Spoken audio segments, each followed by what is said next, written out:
ydw i gyfrannwr mentrau creadigol. Dwi'n ysgol Tudweliog, ysgol ym Mhentra Bach Tudweliog sy'n bentra bendigedig ym Mhenllyn ar lan y môr. Dwi'n ardal wledig Gymreig braf a mae'r ysgol gartrefol braf. Mae 2 ddosbarth yma, 52 o blant i gyd, a mae pawb yn ffrindiau mawr yma.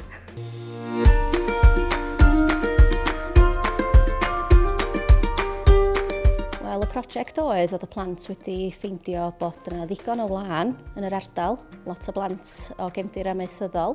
Mi fuon ni'n cydweithio efo cwmnïau lleol, cwmni Meian sydd yn defnyddio gwlân lleol o Llŷn i wneud sgarffiau a snwds. Gaethon ni dro ar droelli a defnyddio'r gwlân, llifo'r gwlân a o dipyn o beth mi benderfynodd y plant fysa nhw'n licio gwneud rhywbeth debyg a ffiltio calonna gwlân a addurniadau ar gyfer y Nadolig. Dyna be oedd yn prosiect ni. Roedd o'n difyr iawn achos oeddwn ni'n gwneud bob math o bethau greadigol. Ddoth y plant i gyd at ei gilydd mwyn creu pwyllgor bach. O gynnon ni gadeirydd, is-gadeirydd, trysorydd, is-drysorydd ac yn y blaen. Wedyn o'na blant oedd yn mynd ar ôl y brandio, labeli ar gyfer yr packaging a falle. Wedyn oedd pawb wedi cael rhan glingar yn y prosiect.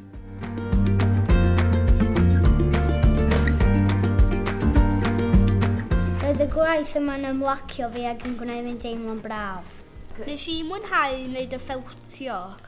Pan ddoth yr archebion i mewn, mi oedd pawb wrthi efo'i gilydd, oedd o fel ffatri bach, ac oedd o'n deimlad o bod pawb yn cydweithio at yr un gol.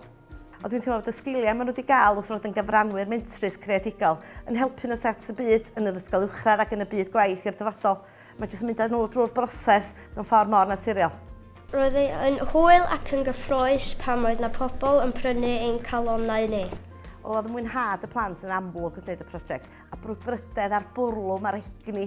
Dim ots faint o addurniadau oedd yr archebion yn llifo mewn o bob cyfeiriad, oedden nhw dal eisiau gwneud mwy. Oedden nhw wrth i bodda gweld a cyfri faint o archebion ac wrth gwrs ar y diwedd y cyfri'r elw.